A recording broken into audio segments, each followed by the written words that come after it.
Welcome to this video showing the steps to weaving Sapma, a type of supplementary weft inlay from Bhutan in the Himalaya. The first step of weaving Sapma is going to be to open our tabby A shed using the shed roll. So we bring it forward to the string heddles to snap open that shed and place in a large sword, beat it, turn it on end and throw the ground weft. So I'm going to keep my large sword in my tabby A shed, and I'm going to take the pattern A stick from the back and slide it towards the string heddles. This is the upper of the two pattern sticks. Once I've got it at the string heddles, I can take a narrower sword, place them in that subdivision, which is held just a little above, and now I can float that narrow sword above my wider sword, and I have both the tabby A shed open and I have the subdivision for pattern A is also held open.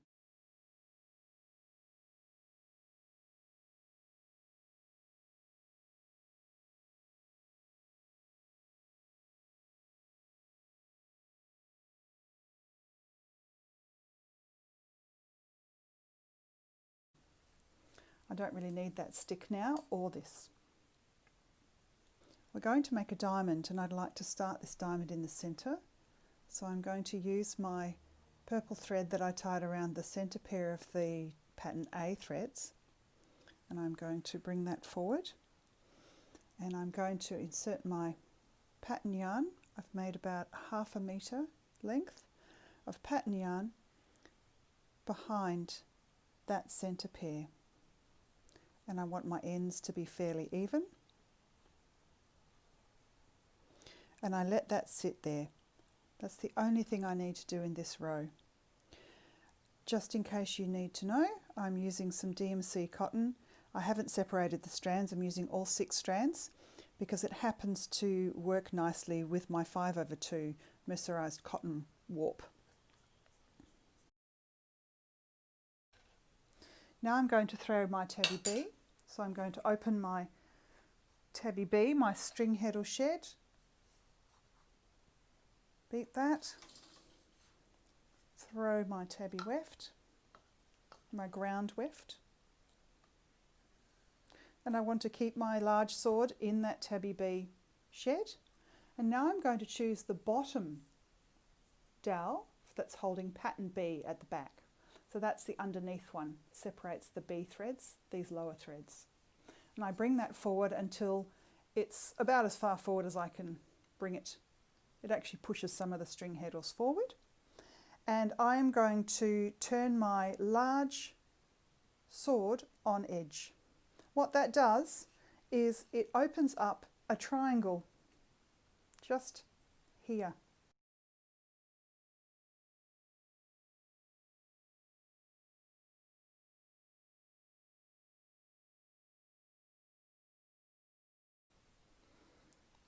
That corresponds to the subdivision that I'm looking for.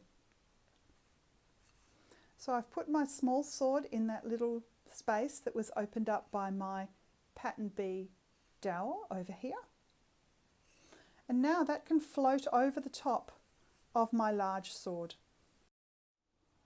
This pair that I inserted my pattern yarn around is the bottom of a diamond that's going to come out like this. So on the second row, I want to find the 2 warp pairs that straddle that first warp pair that I used, so that my diamond comes out on either side. So I pick up those 2 warp pairs that straddle the original one, and I take both of my pattern ends around behind them, and I pull them down. With large threads like this, it looks neater if I pull one and then the other. I don't want to pull too tight because I don't want to distort my warp. I'm finished with that stick. Now we have tabby A again. So we're about to do the 3rd row of the pattern. Remember that the first row didn't involve any manipulation, it just involved the insertion of the pattern ends.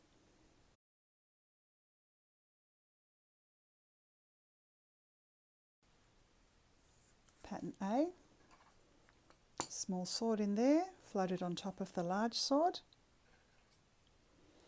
So now I want to move outwards to the next pair out from the ones that I've just used in the second row.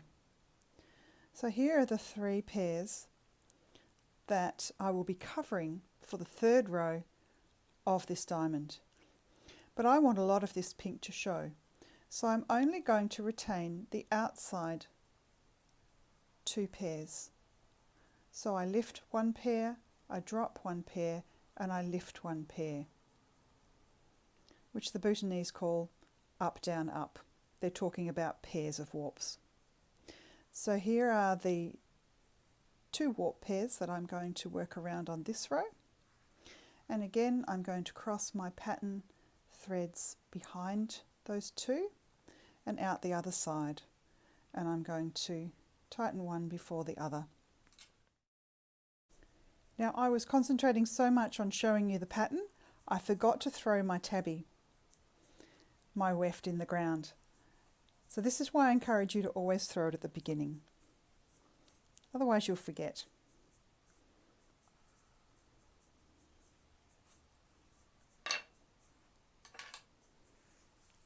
Now we're ready for tabby B.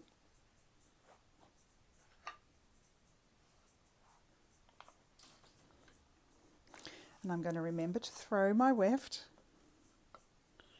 first. Leave that large sword in, bring your pattern B forward, turn it on end, make sure the singles have dropped. Now I'm just going to tighten these very gently because again I don't want to distort my warp. Now I'm up to the row where I would have 4 warp pairs to cover in this diamond as it gets larger. And again I'm only going to pick up the outside of the 4 pairs because I want to see a lot of pink in the middle. So this is up, 2 down, up. 1 pair up, 2 pairs down, 1 pair up. Cross the pattern threads behind them. Tighten one at a time.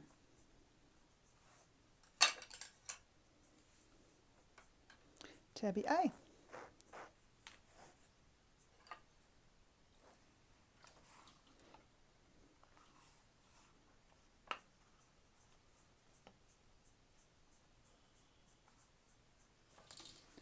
Leave the large sword in, pattern A stick forward,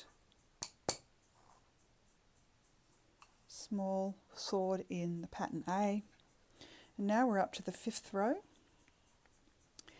I would involve these 5 pairs in the diamond. And this time I actually don't want my floats very long, so I'm going to retain the first and the middle and the outside of those 5 pairs. Up, down, up, down, up.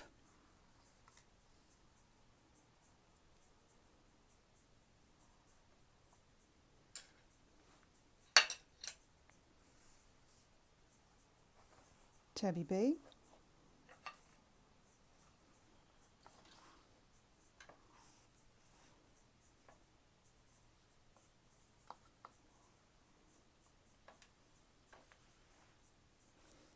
Keep the large sword in.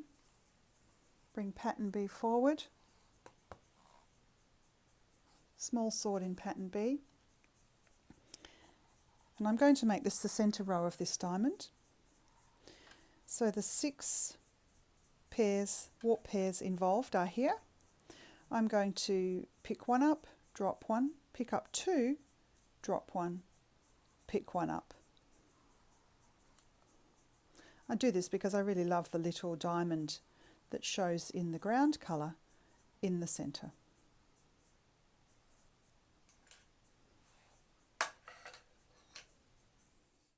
That was the centre row of my diamond, and now I just reverse all of those rows back to 1 pair.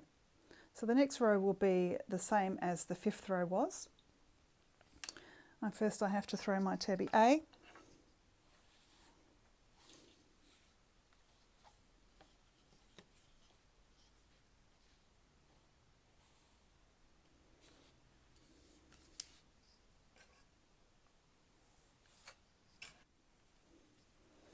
So I want this to fit inside those outer two pairs that were on the edge. So my edge is going to be here and here. This row I'm going to have a pair up, a pair down, a pair up, a pair down, a pair up. Up, down, up, down, up.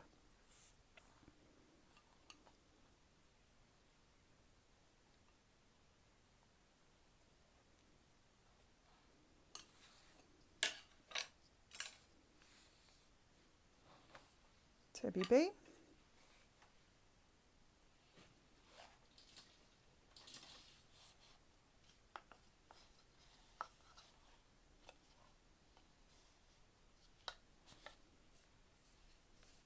Pattern B.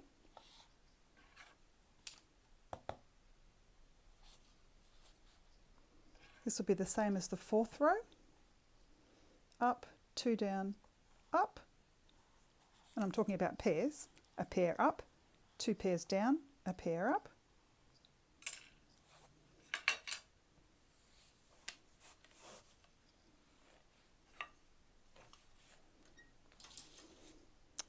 Tabby A.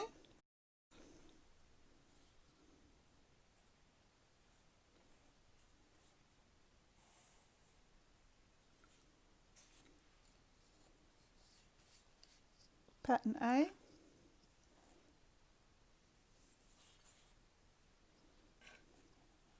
Firm that up a little bit. This is the same as the third row. Up, down, up.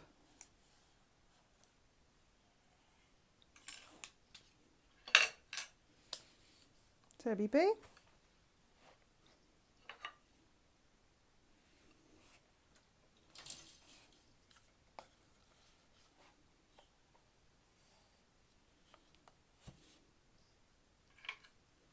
Pattern B.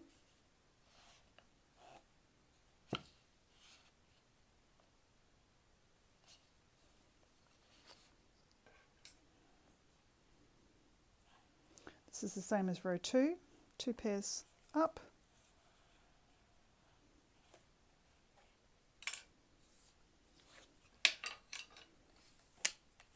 And now we're up to the last row, tabby A.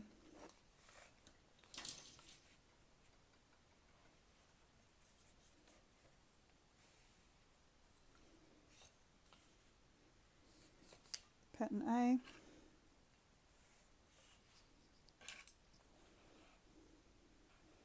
We're just using one pair. Now I actually want to finish these threads now, so I'm not going to cross them both behind.